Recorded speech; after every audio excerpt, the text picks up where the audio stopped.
आज इस वीडियो में हम कोण का मान ज्ञात करना सीखेंगे।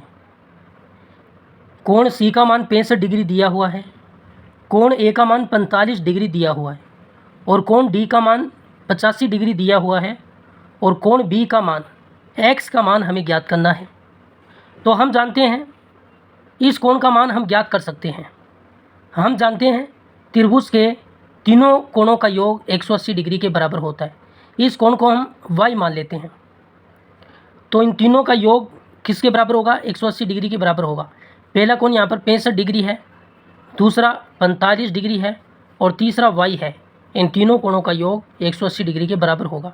त्रिभुज के अंदर वाले तीनों कोणों का योग 180 डिग्री होता है।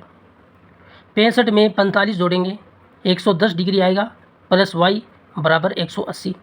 यहाँ से y का मान निकालें, ये प्लस का 110 उधर जाएगा तो माइनस का 110 होगा। तो 180 में से 110 को घटाएंगे तो y का मान 70 डिग्री आएगा। तो ये वाला कोण कितना है? ये वाला कोण 70 डिग्री है। हम जानते हैं जब दो रेखाएं एक दूसरे को काटती है, ये जो रेखा है CD और ये रेखा जो AB है O बिंदु पर काट रही है। जब ये दो रेखाएं काटती है तो इनके आमने सामने के कोण बराबर होते हैं। ये कोण 70 डिग्री है तो इसके सामने वाला कोण भी 70 डिग्री होगा।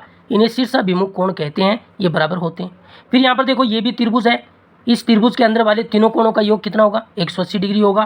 पहला कोण कितना है? 70 डिग्री है, दूसरा कितना है? 85 डिग्री है और तीसरा कितना है? x है। तीनों का योग 180 डिग्री के बराबर होगा। 70 में 85 जोड़ेंगे तो 155 डिग्री आएगा प्लस x बराबर 180 डिग्री। यहाँ से x का मान निकालना है, प्लस का 155 उधर जाएगा तो माइनस का 155 होगा।